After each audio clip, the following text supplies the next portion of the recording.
الحمد لله رب العالمين والصلاة والسلام على حبيبه محمد وآله وصحبه أجمعين. أعوذ بالله من الشيطان الرجيم. بسم الله الرحمن الرحيم. والذين يسعون في آياتنا معاجزين أولئك في العذاب محضرون. قل إن ربي يبسط الرزق لمن يشاء من عباده ويقدر له وما أنفقتم من شيء فهو يخلفه وهو خير الرازقين. اللهم سبحانك لا علم لنا إلا ما علمتنا إنك أنت العليم الحكيم. مولاي صل وسلم دائما أبدا اللہ حبیبک من زانت بہ الاسر. سورہ سبا میں 22ویں پارے میں یہ آیہ کریمہ دنیا میں حق و باطل کی آویزش پہ فیصلہ کن ارشاد باری سے آگاہ فرماتی ہے. حق و باطل کی آویزش روز اول سے جاری ہے، قیامت تک رہے گی، اور یہ بھی طے ہے، اللہ کریم کا ارشاد ہے لَأَغْلَبَنَّ أَنَا وَرُسُلِي. ہمیشہ غالب اللہ ہوگا، اللہ کے رسول ہوں گے. اور یہ ایک تاریخی حقیقت بھی ہے. اس ارشاد باری کی تعبیر کی تائید انسانی تاریخ بھی کرتی ہے کہ آدم علیہ نبینا علیہ الصلوۃ والسلام سے لے کر حضور آقا نامدار صلی اللہ علیہ وآلہ وسلم تک کسی رسول کو شکست نہیں ہوئی. انبیاء علیہ الصلوۃ والسلام شہید ہوتے رہے، ظلماً قتل ہوتے رہے. بنی اسرائیل کی تاریخ میں ہے کہ انہوں نے 70 نبی کو ایک دن میں شہید کیا. لیکن جب معاملہ کسی رسول کا آیا، یاد رکھیں رسول وہ ہیں جو خود صاحب شریعت ہوتے ہیں، اور نبی وہ ہیں جو کسی رسول کی شریعت کو آگے چلانے کے لیے اللہ کی طرف سے مبعوث ہوتے ہیں. رسول اور نبی میں یہ فرق ہے کہ رسول خود صاحب شریعت ہوتا ہے اور نبی اسی رسول کے اتباع میں مبعوث ہوتا ہے، اسی شریعت کو آگے چلانے کے لیے، تاہاں کہ آقا نامدار صلی اللہ علیہ وآلہ وسلم مبعوث ہوئے تو نبوت کا دروازہ بند کر دیا گیا، اور آپ صلی اللہ علیہ وسلم نے فرمایا علماء امتی کانبیاء بنی اسرائیل، او کما قال رسول اللہ صلی اللہ علیہ وآلہ وسلم، کہ میرے بعد کوئی نیا نبی نہیں آئے گا. میری امت کے علماء حق جو میرے دین کی پورے خلوص کے ساتھ اشاعت کریں گے اور اس میں اپنی زندگیاں لگا دیں گے، ان کا اعزاز اور منصب ایسا ہی ہوگا جیسے پہلی امتوں میں یا بنی اسرائیل میں نبی مبعوث ہوتے تھے. چنانچہ بعثت آقا نامدار صلی اللہ علیہ وسلم کے بعد یہ عظمت علماء حق کے حصے میں آئی، علماء ربانیین کے حصے میں آئی، اور اللہ کی ان بندوں کے حصے میں آئی جنہوں نے خلوص نیت سے دین برحق کی خدمت کی. اب بے شمار ایسے اسماء گرامی ہیں جو مساجد میں پیدا ہوئے، جن کے والدین بھی قال اللہ قال رسول پڑھاتے تھے، انہی گھروں میں پیدا ہوئے، مساجد میں پروان چڑھے، دین پڑھا، اور دین پڑھاتے وہیں داعی اجل کو لبیک کہا. کتنے خوش نصیب تھے وہ لوگ کہ جو اس دنیا کی آلائشوں سے یکسر الگ اور مبرہ رہ کر اللہ کے دین میں اپنی زندگیاں بسر کر گئے. اور یہ انہی لوگوں کا احسان ہے کہ من و عن ارشادات باری اور ارشادات پیغمبر صلی اللہ علیہ وآلہ وسلم ہم تک پہنچے۔ اب ہماری باری ہے، اللہ کریم ہمیں خلوص بھی دے، ہمت بھی دیں، توفیق بھی دیں کہ ہم دین سیکھیں بھی اور آنے والی نسلوں تک اللہ کا دین اور اللہ کے نبی کے ارشادات پوری امانت داری سے پہنچائیں بھی۔ تو دین توارث سے پہنچا ہے، وراثتاً پہنچا ہے۔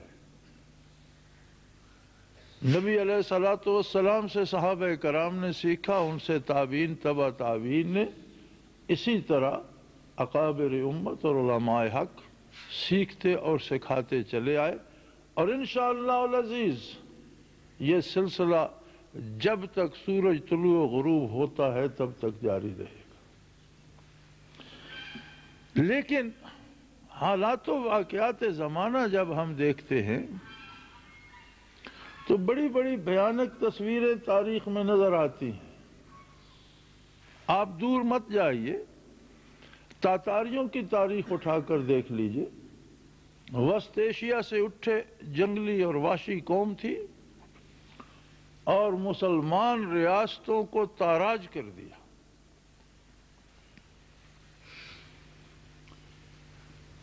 کم و بیش بعض نے 122 لکھا ہے اور بعض نے 142 لکھا ہے۔ ایسے علماء حق تھے جن کے مریدوں کے حلقے لاکھوں تک وسیع تھے اور جو اللہ کے دین کی اشاعت کرتے تھے، جو تاتاریوں کے دربار میں پا بجولاں شہید کیے گئے، جو لڑائیوں میں شہید ہوئے، شہروں کی تباہی میں تباہ ہوئے۔ بغداد ایک ایسا شہر تھا جو علم کا سمندر تھا اور بڑی بڑی لائبریریاں تھیں۔ تاتاریوں نے دینی لائبریریاں اٹھا کر دریا برد کر دیں، اور مورخ لکھتا ہے کہ 6 مہینے تک دجلہ کا پانی جب وہاں سے گزرتا تھا تو بڑی دور تک سیاہ ہو کر بہتا تھا۔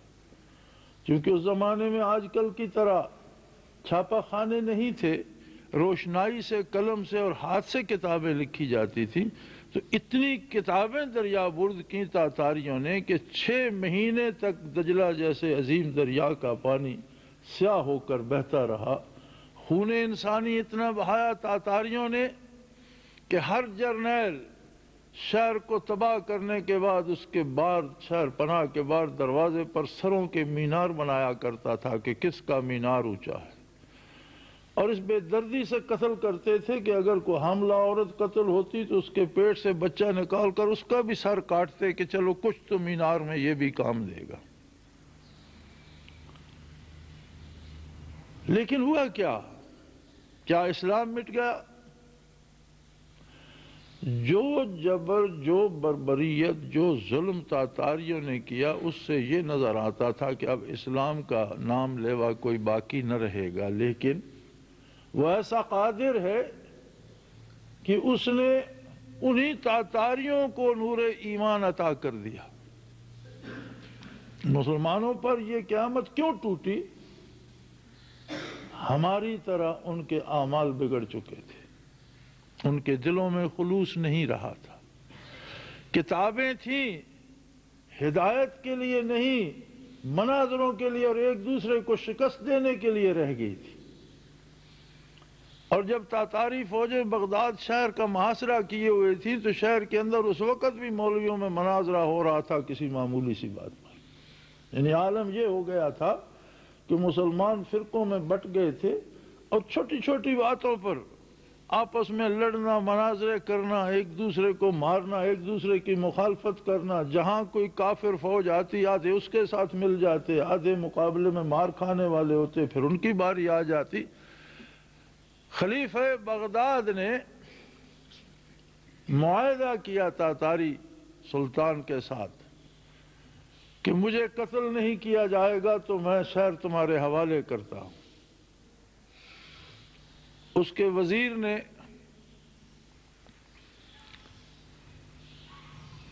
ساز باز کی اور تاتاریوں کو شہر کا راستہ بتایا اور بادشاہ سے بے وفائی کی۔ اسے انہوں نے لالچ دیا تمہیں سلطان بنا دیں گے، لیکن جب شہر فتح ہو گیا، سلطان کو تاتاری دربار میں لایا گیا تو تاتاری سلطان نے حکم دیا کہ اسے قتل تو نہیں کرنا، اسے کسی دری میں لپیٹ دو اور لاتیں مار مار کر اسے اتنا مارو کہ یہ مر جائے، چونکہ اسے ہم نے تلوار سے قتل نہیں کرنا، اس سے وعدہ کیا ہوا۔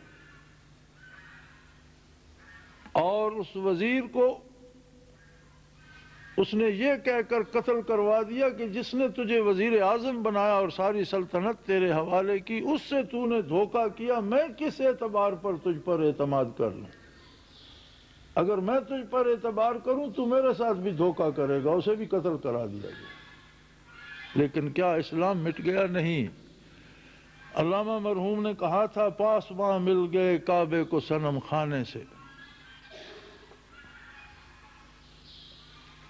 یہی تاتاری لشکر جب دربند پہنچا، چھوٹا سا شہر تھا دربند، حضرت خواجہ دربندی رحمت اللہ تعالی علیہ اپنے زمانے کے غوث تھے اور تنہا رہتے تھے، ایک کمبل لپیٹ کر اللہ اللہ کرتے رہتے تھے، رات دن کم ہی گفتگو فرماتے تھے۔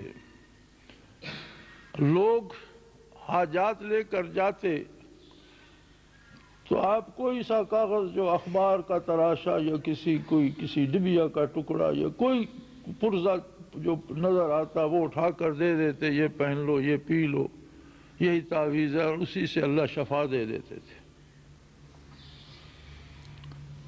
جب دربند لشکر پہنچا، ہلاکو خان خود سربراہ تھا، اور ہلاکو خان کا نام چنگیز کے بعد ہیبت کا نشان بن گیا تھا۔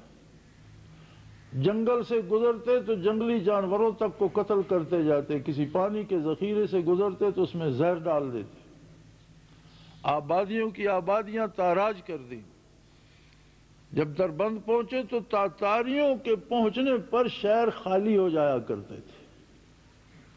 شہر کی خبر لی گئی تو اس کے ایک جرنیل نے کہا کہ ایک بزرگ ہے، ایک مسجد میں بیٹھا اور ایک بندہ ہے اس کے ساتھ، باقی شہر تو خالی ہو گیا۔ تو ہلاکو خان نے حکم دیا اسے گرفتار کر کے لایا جائے۔ اس میں اتنی جرت کہ ہلاکو کی آمد کی خبر سن کر ابھی بیٹھا ہے۔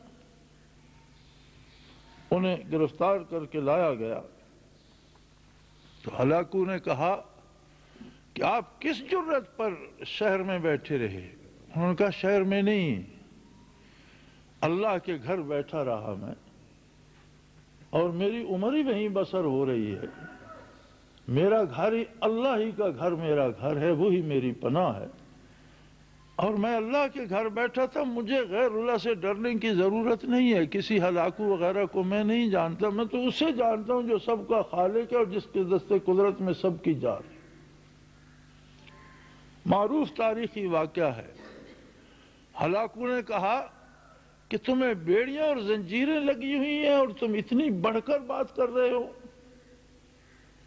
تو خواجہ محمد دربندی رحمت اللہ تعالی علیہ نے ایک دفعہ ان زنجیروں کی طرف دیکھ کر فرمایا اللہ، اور ساری زنجیریں ڈھیر ہو گئی۔ فرمایا مجھے کوئی زنجیر، میں کسی کا قیدی نہیں ہوں، تم مجھے زنجیروں میں نہیں باندھ سکتے۔ اب ایک حیرت ناک واقعہ، اور وہ ان کا امیر تھا، لشکر کا سالار تھا، جنرل تھا، اور ہلاکو بہت بڑا نام تھا تاتاریوں میں۔ تو اس نے غصے سے کہا کہ زہر کا پیالہ لایا جائے اور انہیں میرے سامنے زہر پلائی جائے۔ زہر کا پیالہ لایا گیا، جب انہیں پیش کیا گیا تو انہوں نے فرمایا بسم اللہ الرحمن الرحیم، اور پورا پیالہ پی لیا، اور فرمایا میرے لیے تو اس میں کوئی زہر نہیں ہے، یہ زہر تمہارے لیے ہو سکتا ہے، مجھے تو اس سے راحت ملی ہے۔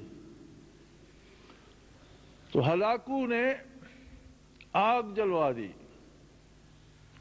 اور تمام اپنے جو اس کے آفیسرز تھے یا جرنیل تھے ان کو بلا لیا اور فوج کو جمع کر لیا کہ سب کے سامنے ان کو آگ میں ڈالا جائے، ان کو بھی اور ان کے ساتھی کو بھی باندھ کر آگ میں پھینک دو۔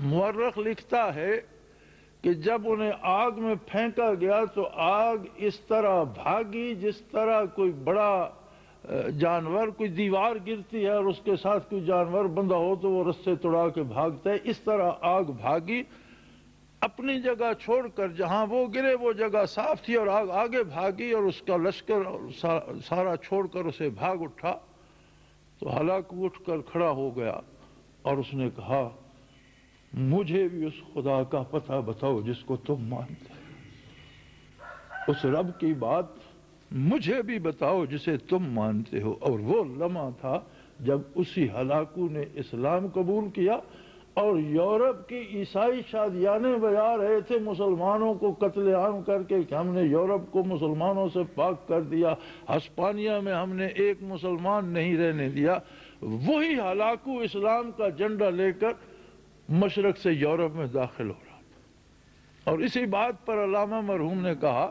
پاسباں مل گئے کعبے کو صنم خانے سے، کہ ایسا قادر ہے کہ بتوں کے پجاریوں کو کعبے کا رکھوالا بنا دیا۔ مسلمانوں نے وفا نہ کی دین سے، اللہ کے پیغمبر سے، اللہ کی کتاب سے، اس کی سزا پائی۔ اور وہ قادر ہے عسیٰ یأتی اللہ بقوم، وہ قادر ہے تمہاری جگہ کسی اور قوم کو کھڑا کر دے۔ یجاہدون فی سبیلہ یقاتلون ویقتلون، ایسے لوگ جو اس کی راہ میں جہاد کریں، جو قتل ہوں بھی قتل کریں بھی۔ لا یخافون لومۃ لائم، وہ دنیا کے پراپیگنڈے کی پرواہ نہ کرے۔ یحبونہ ویحبہم، ایسے لوگ جنہیں اللہ محبوب رکھتا، اور ایسے لوگ جو اللہ سے عشق کرتے ہوں، تم نہ صحیح تو اور پیدا کر دیں گے۔ اس کا کیا ہے، تم نہ صحیح تو چاہنے والے اور بہت، ترک تعلق کرنے والوں تم تنہا رہ جاؤ گے۔ ویسا قادر ہے کہ اسلام باقی رہے گا، اسلام کو شکست نہیں ہوگی، اس لیے کہ امام الرسل کا لایا ہوا دین ہے اور کسی رسول کو شکست نہیں ہوئی۔ لأغلبن انا ورسلی، انبیاء شہید ہوتے رہے لیکن رسول جب بھی مبعوث ہوا ہمیشہ رسول فاتح رہا۔ نوح علیہ السلام رسول تھے، ساری دنیا ان کے خلاف ہو گئی، 950 سال میں کسی نے بات نہ مانی، 80 کے قریب مرد و زن کشتی میں سوار تھے۔ 950 سال کی تبلیغ کے بعد اللہ نے ساری کائنات غرق کر دی اور اپنے رسول کو فاتح بنایا۔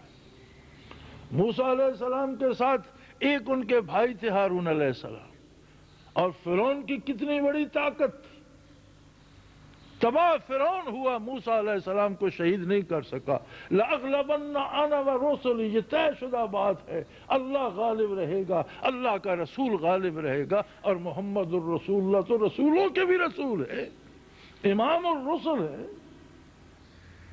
نہ کبھی آپ صلی اللہ علیہ وسلم کو شکست ہوگی، نہ آپ کے دین کو شکست ہوگی۔ ہاں، یہ آندیاں جو اٹھتی ہیں یہ ہماری بے وفائی ہے، یہ جو آندیاں اٹھتی ہیں یہ اس نفاق کا اثر ہے جو ہم اسلام کے نام پر اپنے سینوں میں دبائے پھرتے ہیں۔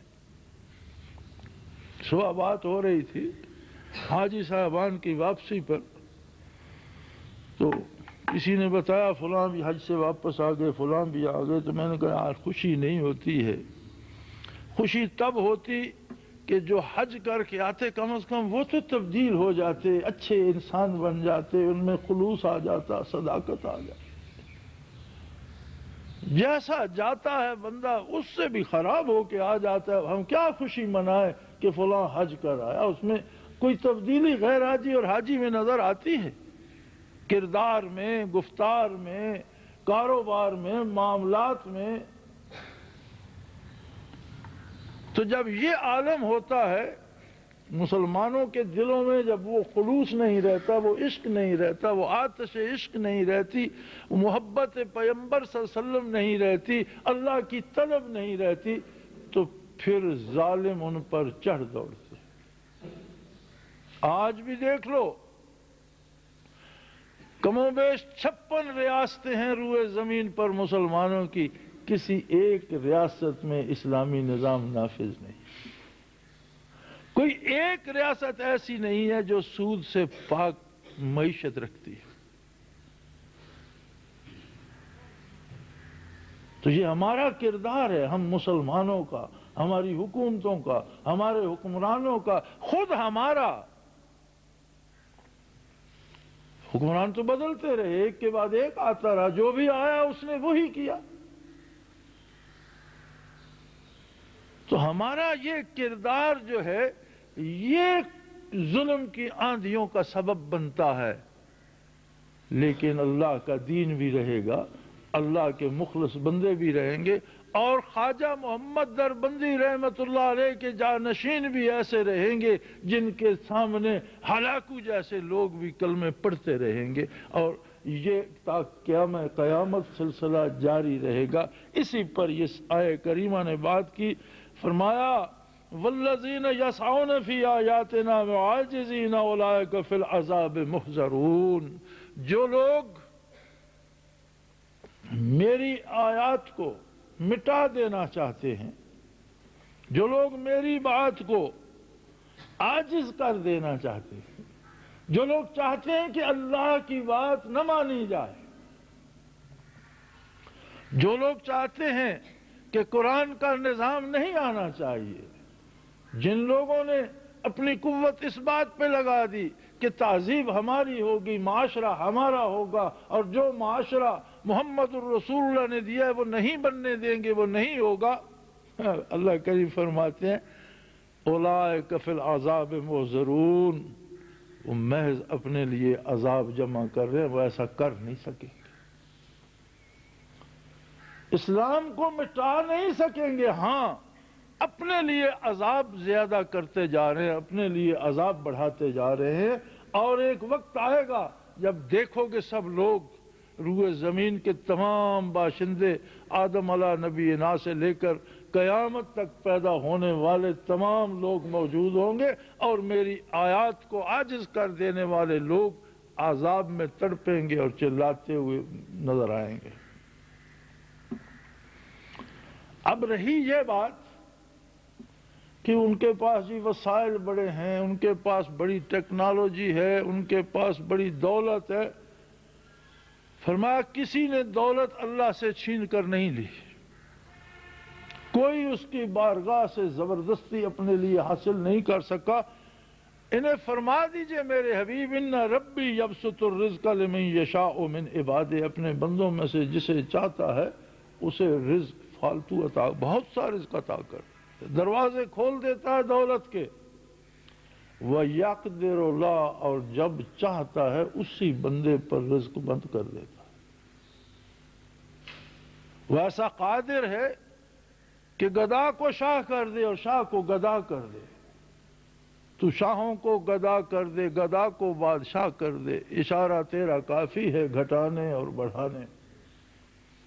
یہ سب اس کا اپنا ایک ترتیب دیا ہوا نظام ہے، اور وہ خوب جانتا ہے کہ کس کے پاس کیا وسائل ہیں، کس کے پاس کتنا رزق ہے، کس کے پاس کیا ٹیکنالوجی ہے، اور کس کی قوت کتنی ہے، لیکن وہ ایسا قادر ہے، کم من فئۃ قلیلۃ غلبت فئۃ کثیرۃ باذن اللہ، تاریخ انسانی اٹھا کے دیکھو کتنی مٹھی بھر جماعتوں کو، بڑے بڑے لشکروں پر اللہ نے فتح دے دی، وسائل اس طرف تھے، افرادی قوت اس طرف تھی، ٹیکنالوجی اس طرف تھی، ادھر افراد بھی تھوڑے تھے، ٹیکنالوجی بھی تھوڑی تھی، اسلحہ بھی تھوڑا تھا، لیکن فتح کم من فئۃ قلیلہ، کتنی تھوڑی تھوڑی جماعتوں کو، غلبت فئۃ کثیرہ، کتنے کتنے بڑے لشکروں پر فتح دی، باذن اللہ، اللہ کے حکم سے۔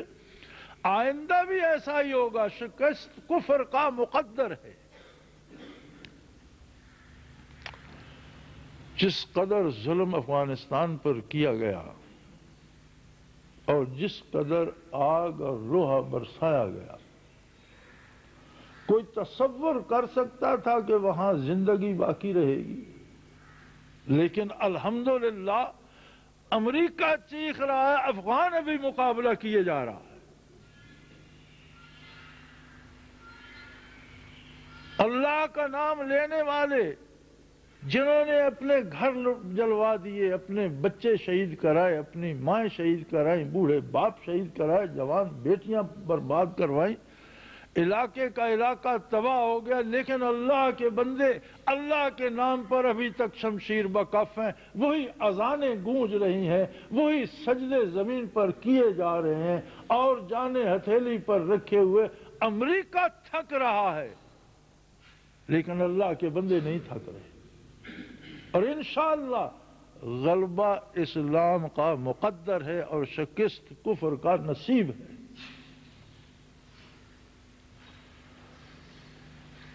سو فرمایا یہ کوئی بات نہیں ہے کہ کس کے پاس وسائل زیادہ ہیں، ہاں سوچنے کی یہ بات ہے، سمجھنے کی یہ بات ہے، وَمَا أَنفَقْتُم مِّن شَيْءٍ فَهُوَ يُخْلِفُهُ، جو کوشش، جو سرمایہ، جو بات، جو کام تم اللہ کی رضا کے لیے کرو گے وہ ضائع نہ جائے گا، اس کا اجر تمہیں دیا جائے گا۔ تم اس بات کو چھوڑ دو کہ کس طرف وسائل کتنے ہیں، یہ دیکھو کہ اللہ کس طرف ہے اور اس کے لیے تم کیا کر رہے ہو۔ ہماری ایک عجیب عادت ہے، ہم دنیا کے حالات پہ تبصرہ کرتے ہیں، دنیا کی غیر مسلم طاقتوں کی قوت پہ تبصرہ کرتے ہیں، ان کی فوجی برتری پہ تبصرہ، وہ اللہ کریم فرماتے ہیں ان باتوں سے تمہارا کوئی تعلق نہیں ہے، تمہیں دیکھنا یہ ہے کہ تمہارے پاس کیا وسائل ہیں۔ جان تو ہے تمہارے پاس، مال ہے تمہارے پاس، علم ہے تمہارے پاس، طاقت ہے، حکومت، تمہارے پاس کیا ہے؟ تم اللہ کی راہ میں کیا دے رہے ہو؟ تم اپنا حساب، رب فرماتا ہے میرے ساتھ اپنا حساب سیدھا رکھو، باقی سب سے میں خود نپٹ لوں گا۔ انہم یکیدون کیدا واکید کیدا فمہل الکافرین امہلہم رویدا، یہ بھی تدبیریں کرتے ہیں، قدرت کی اپنی تدبیریں ہوتی ہیں، چند روز مہلت دے دیتا ہے کفر کو، لیکن پھر ہر چیز تباہ ہو جاتی ہے۔ جاء الحق وزہق الباطل ان الباطل کان زہوقا، جب حق آتا ہے تو باطل کو مٹنا پڑتا ہے، اس لیے کہ مٹنا ہی باطل کا مقدر ہے، یہ اس کی مرضی کہ کس میدان میں لے جا کر اسے شکست سے دوچار کرتا ہے، یہ اس کی مرضی کہ کس عالم میں اسے بے دست و پا کرتا ہے۔ آخر امریکہ بھی ڈرتا تھا روس سے ایک زمانے میں، لیکن آپ نے دیکھا حضرت رحمت اللہ تعالی علیہ کے سامنے بہت سے لوگ بیٹھے تھے، میں بھی حاضر تھا، کسی نے بات کی کہ روس بہت بڑی طاقت ہے اور روس نے تو افغانوں کو بالکل بے دست و پا کر دیا اور پورے ملک پر قبضہ کر لیا اور تباہ کر دیا۔ حضرت نے فرمایا روس خود تباہ ہو سی اور منگ کے کھاسی، پنجابی میں آپ نے فرمایا کہ روس گدا کر کے کھائے گا اور خود تباہ ہو جائے گا، اور اس وقت یہ بات کسی کی سمجھ میں نہیں آتی تھی کہ یہ تو دنیا کی سپر پاور ہے۔ پھر ہم نے دیکھا، ہم گواہ ہیں اس بات کے کہ روس نے دنیا کے سامنے خیرات کے لیے ہاتھ پھیلائے اور اپیل کی کہ میرے بندے بھوکے مر رہے ہیں، میری مدد کی جائے، کوئی ملک مجھے کھانے کے لیے کچھ دے دے۔ وہ ایسا قادر ہے، آج میری کل تمہاری باری ہے، آج روس کی تھی کل امریکہ کی باری بھی آ جائے گی، اور انشاءاللہ مجھے یقین قوی ہے، میرا ایمان ہے کہ اس ظالم کی بربادی بھی ہم دیکھیں گے انشاءاللہ، یہ کوئی دور کی بات نہیں ہے۔ انشاءاللہ العزیز اللہ کا دین باقی رہے گا، نبی علیہ الصلوۃ والسلام کا ارشاد باقی رہے گا، قرآن باقی رہے گا، کلمہ حق باقی رہے گا، اور یہی کلمہ ہے العلیٰ، یہی وہ کلمہ ہے جو بہت بلند ہے، جس میں عظمت الہی کا اقرار ہے، جس میں پیغمبر اسلام صلی اللہ علیہ وسلم کی رسالت و نبوت کا اور آپ کی عظمت کا اقرار ہے۔ اسی کلمے کے نصیب میں ہے کہ یہ سب پر غالب رہے۔ آج جو میں اور آپ سوچتے ہیں کہ اسلام مظلوم ہے، تو اسلام پر ظلم کفر نہیں، وہ مسلمان کر رہا ہے جو اسلام کے ساتھ مخلص نہیں ہے۔ آج اسلام پر ظلم وہ مسلمان کر رہا ہے جو اسلام کے نام پہ چوری کرتا ہے، وہ مسلمان کر رہا ہے جو اسلام کے نام پہ دھوکہ دیتا ہے، وہ مسلمان اسلام پر ظلم کر رہا ہے جو اسلام کے نام پر منافقت کرتا ہے اور دنیاوی مفاد کے لیے بک جاتا ہے، چند ٹکوں کے لیے بک جاتا ہے۔ تھوڑی سی عزت کے لیے بک جاتا ہے، تھوڑی سی شہرت کے لیے بک جاتا ہے، حکومت میں شریک ہونے کے لیے بک جاتا ہے۔ کیسی عجیب بات ہے کہ کیسے کیسے لوگ اس طرح بکتے ہیں جس طرح قربانی پر جانور بیچے جاتے ہیں۔ یہ کردار جو ہے آج کے مسلمان کا، یہ سبب بن رہا ہے ظلم کے بڑھنے کا اور کفر کی آندھیوں کو بڑھانے کا۔ لیکن یاد رکھو،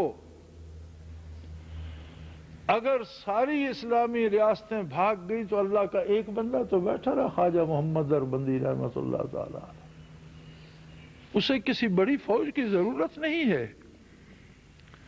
اگر خدا نخواستہ ہم سب بھی ساتھ چھوڑ دیں گے، پھر بھی کوئی بندہ تو اس کا ایسا ہوگا جو حق کا علم بلند کیے اس کی ذات کے بھروسے پر بیٹھا رہے گا اور کفر کے لیے چیلنج بنا رہے گا، اور شاید خوش نصیب ہوگی وہ قوم جسے اس کے تو فیض ایمان نصیب ہو جائے گا۔ اس لیے کہ اسلام کو رہنا ہے، قرآن کو رہنا ہے، دین برحق کو رہنا ہے، اور غلبہ محمد الرسول اللہ کے لیے اور آپ کے دین کے لیے ہے، اور طے شدہ بات ہے لَأَغْلَبَنَّ أَنَا وَرُسُلِي، میں غالب رہوں گا، میرے سارے رسول غالب رہیں گے، اور ہر رسول فاتح رہا، کسی رسول کو تاریخ میں شکست نہیں۔ حالات تو اس سے بھی بدتر ہوتے رہے۔ حالات نے تو آقا نامدار صلی اللہ علیہ وسلم کو اور آپ کے جانثاروں سمیت شیب ابو طالب میں بند کر دیا، اور مقاطعہ کر دیا قوم نے کہ کوئی انہیں پانی کا قطرہ بھی نہ دے اور دانے کھانے کا بھی کوئی ایک دانہ بھی نہ دے۔ لیکن مٹا کون؟ کفر مٹ گیا اور حق غالب آیا۔ فتح محمد الرسول اللہ کے قدم چومتی تھی، فتح آپ کے غلاموں کے قدم چومتی تھی، اور جن گھوڑوں پر دوڑا دوڑا کر لوگوں نے غلبہ اسلام کے لیے جہاد کیا، اللہ کو اتنے پیارے تھے کہ ان گھوڑوں کے سموں کی قسمیں کھائی رب العالمین نے۔ سوار تو سوار رہے، قرآن حکیم میں ان گھوڑوں کے سموں اور ان سے اڑتی ہوئی چنگاریوں کو غلبہ اسلام پر گواہ قرار دیا رب العالمین نے، کہ میں ان گھوڑوں کی قسم سے مراد ہوتا ہے کہ جس کی قسم کھائی جائے اسے گواہ بنایا جاتا ہے۔ فرمایا میرے ان مجاہدوں کے گھوڑوں کی سموں سے اڑتی ہوئی چنگاریاں بھی اس بات پہ شاہد ہیں کہ اللہ کا دین غالب رہے گا، اللہ کے بندے غالب رہیں گے، اور غلبہ ان کے لیے ہے جو اللہ پر بھروسہ کریں گے اور محمد الرسول اللہ کی غلامی کا حق ادا کریں۔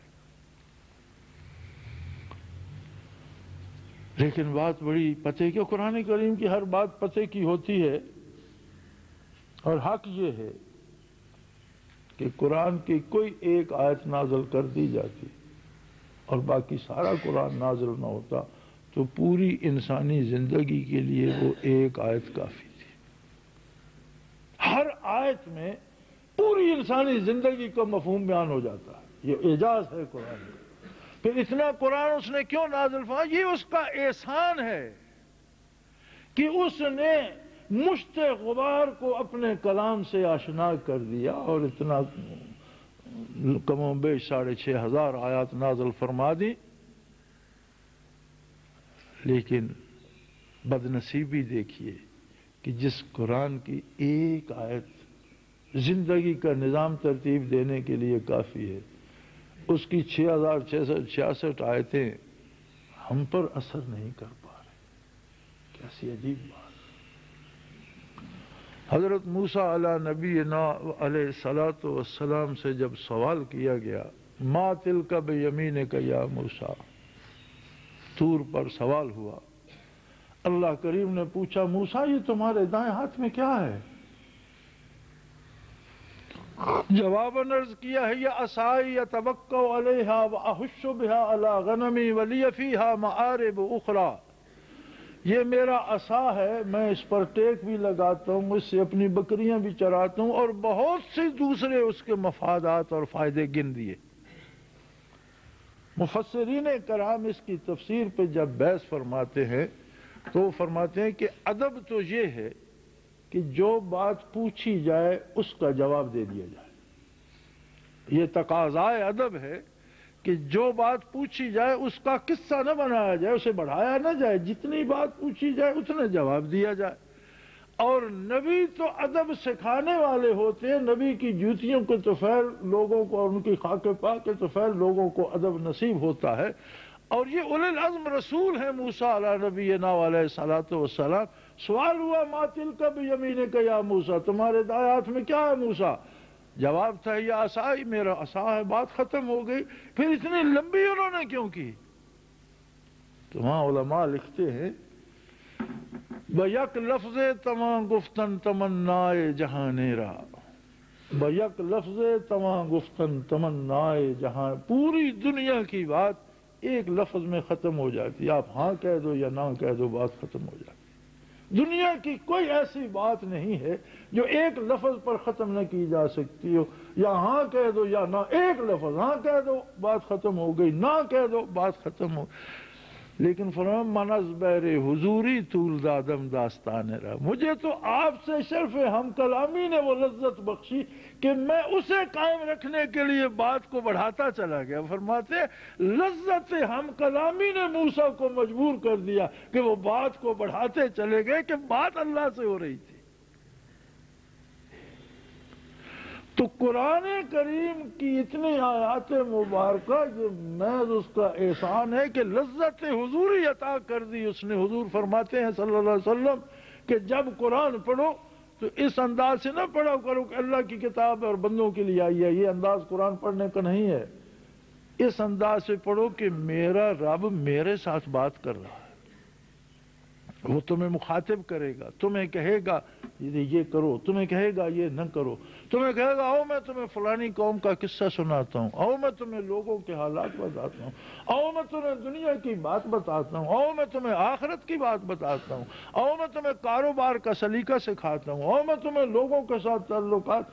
اللہ ارشاد فرما رہے اور تم سن رہے ہو، فرمایا قرآن جب بھی کھولو اس طرح پڑھو کہ میرا رب مجھ سے بات کر۔ ہم قرآن پڑھتے ہیں لوگوں کے لیے، فرمایا لوگوں کے لیے نہیں، جسے تلاوت نصیب ہوتی ہے وہ خود اس انداز سے پڑھے کہ میرا رب میرے ساتھ بات کر۔ اور یہ اس کا کرم ہے کہ اس نے اتنی عظیم کتاب ہم جیسے ناکارہ لوگوں تک پہنچا دی کہ مجھ سے بات تو کرو۔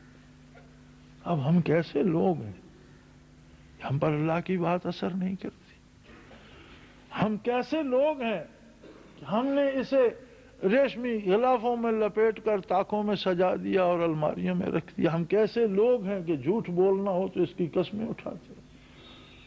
ہم کیسے لوگ ہیں، یہ کیا چیز کسی نے اسے جنتر منتر سمجھ لیا، کسی نے اسے تعویذ کی کتاب بنا لیا، کسی نے اسے ذریعہ روزگار بنا لیا۔ ارے یہ تو رب العالمین کلام فرما رہا ہے اپنے ہر اس بندے سے جو اس کی کتاب کھول کر پڑھنے بیٹھتا ہے، اور اسی کو بتا رہا ہے گھبراؤ نہیں، اگر کفر کے پاس دولت زیادہ ہے تو اسے میں نے دی ہے، وہ مجھ سے چھین کر نہیں لے گیا، میں نے دی ہے، اور جب میں چاہوں گا ساری دولت سلب کر لوں گا اور اسے بھوکا اور مفلس اور گداگر بنا دوں گا۔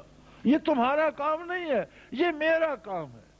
کفر دین کو مٹا دینا چاہتا، فرمایا نہیں مٹا سکے گا، بلکہ مٹنا اس کا مقدر ہے، مٹے گا بھی، اور ان کافروں کو تم دیکھو گے انہیں کس طرح عذاب میں پھینکا جاتا ہے۔ آگے فرماتا ہے اپنی بات کرو، تم میرے لیے کیا کر رہے ہو؟ تم دوسروں کی بات چھوڑ دو، تم امریکہ کا رو مجھے نہ دکھاؤ، میری مخلوق ہے، میں جانتا ہوں اس کے پاس کیا ہے۔ تم مجھے ہندوستان نہ دکھاؤ، ہندوستان میں نے پیدا کیا ہے اور اس کے وسائل میں نے پیدا کیے ہیں، میں مالک ہوں، میں جانتا ہوں۔ تم میرے ساتھ اپنی بات کرو، ما انفقتم، تم نے میرے راستے میں کیا کیا؟ کیا تم نے میری خاطر جھوٹ بولنا چھوڑ دیا؟ کیا تم نے مجھے راضی کرنے کے لیے درد دل سے میرے سجدے کیے؟ کیا تمہارا رکوع و سجود ذوق سے خالی ہے؟ کیا تم میرے لیے اپنی جان یا اپنا مال میری راہ میں کر رہے ہو؟ کیا تم میری بات کر رہے ہو؟ کیا کفر تو زور لگا رہا ہے، تم بھی کفر کے مقابلے کے لیے کچھ کر رہے، وہ بات میرے ساتھ کرو کہ تم میری راہ میں کیا کر رہے ہو۔ کتنی خوبصورت بات ہے کہ ہم دوسروں کو زیر بحث لانے کی بجائے، دوسروں کے حالات پر بحث کرنے کی بجائے، کاش اللہ ہمیں توفیق دے ہم اپنے گریباں میں جھانکیں کہ میں غلبہ اسلام کے لیے کیا کر رہا ہوں، اور اللہ ہمیں توفیق دے کہ ہم اپنے وسائل غلبہ اسلام کے لیے استعمال کریں۔ اسلام کو غلبہ میری اور آپ کی وجہ سے نہیں ہونا، اللہ کی تائید سے ہونا ہے۔ جسے وہ توفیق دے گا اسلام کے ساتھ تعاون کی، اسلام کے ساتھ وفا کی، یہ اس کا احسان ہے۔ اسلام کو غالب ہونا ہے اور وہ قادر ہے، وہ چاہے تو کافروں کو بھی ایمان عطا کر لے، وہ چاہے تو پتھروں سے خدمت لے سکتا ہے، وہ چاہے تو درختوں سے خدمت لے سکتا ہے، وہ جھاڑیوں سے اور پرندوں سے خدمت لے سکتا ہے۔ ابرا ہاتھیوں کا لشکر لے کر آیا، اس نے ابابیلوں کو حکم دے دیا، اب ہاتھی کہاں اور ابابیل کہاں، ہر کنکر ایٹم بم بن گیا۔ مورخ لکھتا ہے کہ اگر ہاتھی کی پشت پہ لگتا تھا تو اس کے پاؤں تک چیرتا چلا جاتا تھا، اور اس طرح بنا دیے تھے قاسم معقول۔ جس طرح غذا جانور بھوسے کو چبا کر جس طرح جانور کر دیتا ہے نا، اس طرح ہاتھیوں اور اس کی فوج کا حال کر دیا۔ قاسم معقول چبائے ہوئے بھوسے کی طرح، بھوسا پہلے ریزہ ریزہ ہوتا ہے، پھر اسے جانور چبا بھی لے تو جو حشر اس کا ہو جاتا ہے وہ ان کا کر دیا تھا۔ وہ قادر ہے، غلبہ دین حق کو ہوگا۔ میرے بھائی سوچا کرو کہ ہم غلبہ حق کے لیے کیا کر رہے ہیں۔ اللہ ہمارے گناہ معاف فرمائے اور ہمیں توفیق دے کہ ہم اس کے دین برحق کے لیے اپنی حیثیت کے مطابق خدمت بجا لائیں، ایمان پہ زندہ رکھے، ایمانداروں کے ساتھ موت نصیب فرمائے اور ایمانداروں کے ساتھ حشر فرمائے۔ انشاءاللہ العزیز یہ مار کے حق و باطل دیکھیں گے انشاءاللہ۔ اللہ ہمیں بھی موقع دے گا، ہمیں بھی توفیق دے گا، اور انشاءاللہ کفر کو تباہ ہوتا ہوا دنیا میں بھی دیکھیں گے اور کافروں کا تماشا آخرت میں بھی دیکھیں گے۔ وآخر دعوانا الحمدللہ رب العالمین۔